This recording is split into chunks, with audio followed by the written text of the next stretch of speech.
আসসালামু আলাইকুম। সবার আগে বাছাই করা 10টি আন্তর্জাতিক খবর জানিয়ে দেব। প্রথমেই থাকছে শিরোনাম। তবে তার আগে অনুরোধ থাকবে ভিডিওটিতে একটি লাইক দিবেন।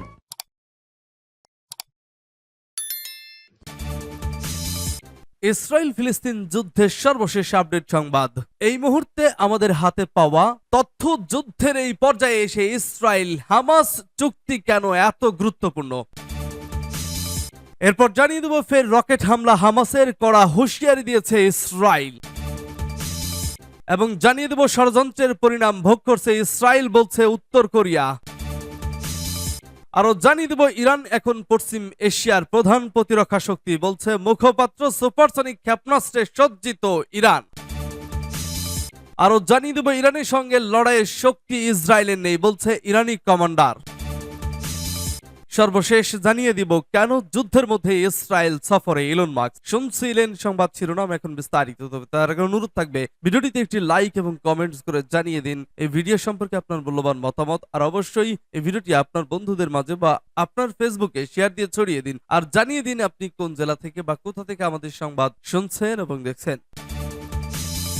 যুদ্ধের এই পর্যায়ে এসে ইসরায়েল হামাস চুক্তি কেন এত গুরুত্বপূর্ণ।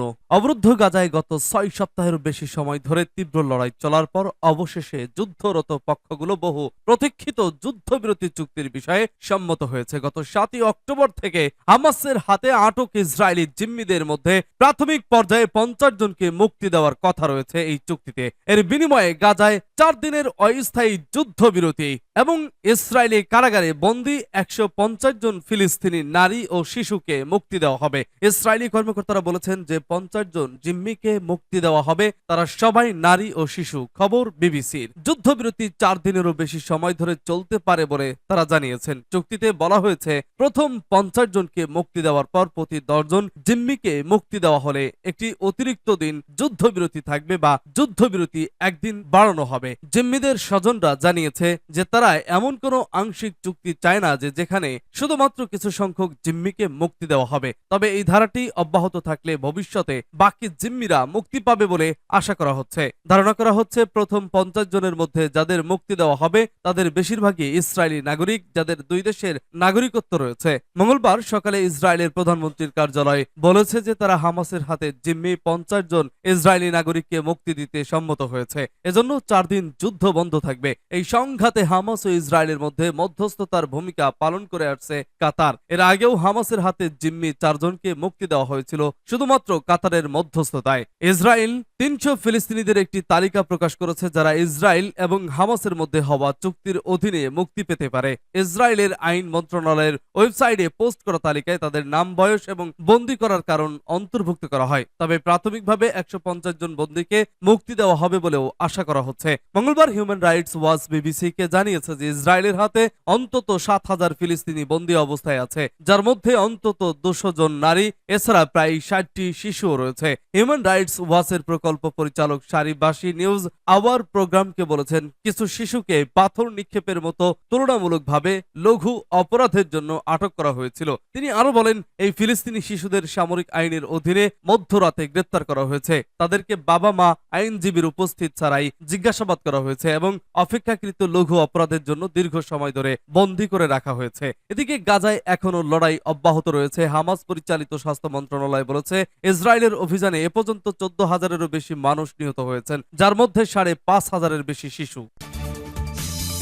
ফের রকেট হামলা, হামাসের কড়া হুঁশিয়ারি দিয়েছে ইসরায়েল। হামাসের সামরিক শাখা জানিয়েছে তারা জেরুজালেম ও তেল আবিবের বৃষ্টির মতো রকেট ছুড়েছে ইসরায়েলে সফরে থাকা মার্কিন সিনেটরদের নিরাপদে আশ্রয়ে যাওয়ার সুযোগ করে দিতে সাইরেন বাজিয়ে রকেট ছুড়ছে হামাস।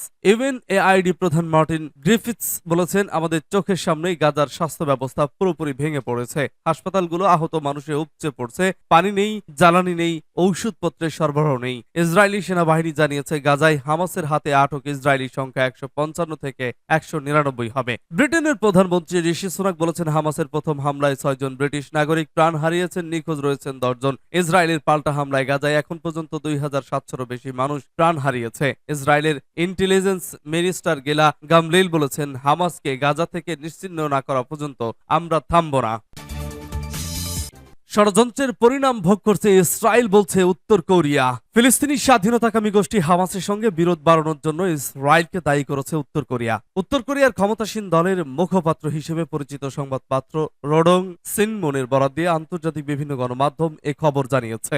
রোডং সিনমুনের প্রতিবেদনে বলা হয়েছে, ফিলিস্তিনের হামাস ও ইসরায়েলের মধ্যে ব্যাপক আকারে সশস্ত্র সংঘর্ষ হয়েছে। চলমান এই সংঘাত ফিলিস্তিনের জনগণের বিরুদ্ধে ইসরায়েলের অবিরাম অপরাধমূলক পদক্ষেপের পরিণতি। এতে আরো বলা হয়, আন্তর্জাতিক সম্প্রদায় এই সংঘাতকে ফিলিস্তিনের জনগণের বিরুদ্ধে ইসরায়েলের অবিরাম অপরাধমূলক কর্মকাণ্ডের পরিণতি বলে অবহিত করেছে। এর মৌলিক সমাধান হলো একটি স্বাধীন ফিলিস্তিন রাষ্ট্র। এদিকে ইসরায়েলের বিরুদ্ধে লড়াই চলাকালে হামাসের এক যোদ্ধার হাতে উত্তর কোরিয়ার তৈরি অস্ত্র দেখা গেছে বলে দাবি করছে যুক্তরাষ্ট্র দক্ষিণ কোরিয়ার কিছু সংবাদ মাধ্যম। যুক্তরাষ্ট্র ভিত্তিক সংবাদ মাধ্যম রেডিও ফ্রি এশিয়ার খবর অনুসারে গাজায় ফিলিস্তিনি প্রতিরোধ গোষ্ঠী হামাসের এক যোদ্ধার হাতে উত্তর কোরিয়ার তৈরি S7 high explosive fragmentation rocket দেখা গেছে। সামাজিক মাধ্যম এক্সে ওয়ার নয়ার নামে একটি অ্যাকাউন্ট থেকে এমন দাবি করা হয়েছে বলে উল্লেখ করেছে RFA। তাদের সূত্র দিয়ে একই দাবি করেছে দক্ষিণ কোরিয়ার বার্তা সংস্থা ইউনহপ, সংবাদ মাধ্যম কোরিয়া টাইমস অব এবং KBS। সুপারসনিক ক্ষেপণাস্ত্রে সজ্জিত ইরান এখন পশ্চিম এশিয়ার প্রধান প্রতিরক্ষা শক্তি, বলছে মুখপাত্র।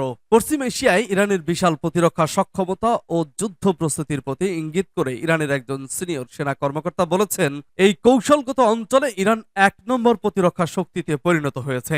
ইরানের প্রতিরক্ষা মন্ত্রণালয়ের মুখপাত্র ব্রিগেডিয়ার জেনারেল রেজা তালাইনিক গতকাল পবিত্র প্রতিরক্ষা যুদ্ধে শহীদের স্মরণে এক অনুষ্ঠানে এ মন্তব্য করেন। 1980-এর দশকে ইরানের ওপর ইরাকে চাপিয়ে দেওয়া 8 বছরের যুদ্ধকে ইরানের পবিত্র প্রতিরক্ষা যুদ্ধ বলা হয়। রোববার অনুষ্ঠানটি ইরানের পশ্চিমাঞ্চল হামেদান প্রদেশে অনুষ্ঠিত হয়। জেনারেল তালাইনিক বলেন, আজ ইরান এ অঞ্চলের প্রধান প্রতিরক্ষা শক্তি। ইরান যুদ্ধের কথা স্মরণ করে তিনি আরো বলেন, ওই যুদ্ধের আগে আমরা আমাদের মতো করেছিলাম, কিন্তু আজ শত্রুরাই বলছে ইরান ছাড়া মধ্যপ্রাচ্য শক্তির ভারসাম্য সম্ভব নয়। আর এটি সেই প্রতিরক্ষা শক্তি যা ইরান অর্জন করেছে। ইসলামী প্রজাতন্ত্রের বিরুদ্ধে নানামুখী হুমকির কথা উল্লেখ করে প্রতিরক্ষা মন্ত্রণালয়ের মুখপাত্র বলেন, ইরানের ক্ষেপণাস্ত্র শক্তি আজ এদেশের প্রতিরক্ষা সক্ষমতায় উল্লেখযোগ্য ভূমিকা পালন করছে। ইরান সম্প্রতি শহীদ হাজী কাসেম নামে ভূমি থেকে ভূমিতে নিক্ষেপযোগ্য 1400 কিলোমিটার পাল্লার একটি সুপারসনিক ক্ষেপণাস্ত্র নির্মাণের কথা ঘোষণা করে। নিখুঁতভাবে লক্ষ্যবস্তুতে আঘাত আনতে সক্ষম 11 মিটার লম্বা ক্ষেপণাস্ত্রটির ওজন 7 টনেরও বেশি এবং এটি 500 কেজি ওয়ারহেড বহন করতে সক্ষম। ক্ষেপণাস্ত্রটি শব্দের চেয়ে 11 গুণ বেশি গতিতে বায়ুমণ্ডলে প্রবেশ করে এবং যে কোনো আকাশ প্রতিরক্ষা ব্যবস্থা ভেদ করে অতি নিখুঁতভাবে লক্ষ্যবস্তুতে আঘাত আনতে পারে। সূত্র পার্টস টুডে। ইরানের সঙ্গে লড়াইয়ের শক্তি ইসরায়েলের নেই, বলছে ইরানি কমান্ডার। ইসলামী প্রজাতন্ত্র ইরানের সেনাবাহিনীর পদাতিক ইউনিটের কমান্ডার ব্রিগেডিয়ার জেনারেল কিউমার্স হেইদারি বলেছেন, ইসলামী ইরানের সঙ্গে লড়াইয়ের শক্তি দখলদারি ইসরায়েলের নেই। তিনি আজ এক অনুষ্ঠানে একথা বলেছেন। এই কমান্ডার আরো বলেন, ইসরায়েলের বর্ণবাদী নেতারাও এখন এটা স্বীকার করছেন যে তারা ইরানের সঙ্গে শক্তিতে পারবে না। তিনি হুঁশিয়ারি দিয়ে বলেন, ইসরায়েল বোকামির কারণে ইরানের ওপর ন্যূনতম আঘাত আনলেও বড় পরিসরে এর জবাব দেওয়া হবে। কিউমার্স হেইদারি বলেন, ইরানের সব সীমান্তেই সেনাবাহিনী মোতায়েন করা হয়েছে এবং 24 ঘন্টা শত্রুর তৎপরতার উপর নজর রাখা হচ্ছে। গোয়েন্দা তথ্যের ক্ষেত্রেও পদাতিক ইউনিট অত্যন্ত অগ্রগামী বলে জানান এই বাহিনীর কমান্ডার। তিনি বলেন, ইরানের সশস্ত্র বাহিনী এখন শত্রুর আগ্রাসন মোকাবেলার জন্য সব ক্ষেত্রেই ব্যাপক অগ্রগতি সাধন করতে সক্ষম হয়েছে। কেন যুদ্ধের মধ্যে ইসরায়েল সফরে ইলন মাস্ক?